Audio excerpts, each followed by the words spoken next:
கோவை அரசு கல்லூரி பணியாற்றி ஓய்வு பெறும் பேராசிரியர்களுக்கு சிறப்பு செய்வது வழக்கம். இந்த வருடம் அதேபோல் 12 பேராசிரியர்கள் ஓய்வு பெறுகின்றார்கள். அவர்களுக்கு மாநிலத்திலிருந்து சங்கத்தை சார்ந்த தலைவரும் பொதுச் செயலாளரும் வந்து சிறப்பித்துள்ளார்கள். மற்றும் யூகோ பேங்கை சேர்ந்தவர்கள் ஓய்வு பெற்றவர்களுக்கு சிறப்பு செய்துள்ளார்கள். அதேபோல இங்கு முன்னாள் மாணவர் சங்கம் என்று சிறப்பாக ஒன்று செயல்பட்டு கொண்டிருக்கிறது.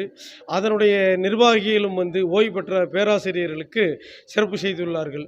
ஏனெனில் அவர்கள் 20 ஆண்டுகளுக்கு மேலாக கல்லூரியில் மாணவர்களுக்கும் மாணவிகளுக்கும் பல்வேறு நலத்திட்டங்களையும் பல்வேறு அறிவு சார்ந்த செய்திகளையும் அளித்திருப்பதால் அவர்களை கௌரவிக்க வேண்டும் என்பது கல்லூரி நிர்வாகத்தின் கடமை. அதே போல இந்த ஆண்டும் 12 பேராசிரியர்களுக்கு கோவை அரசு கல்லூரி சார்பாக பணியிடை பாராட்டு விழா நடத்தப்பட்டது.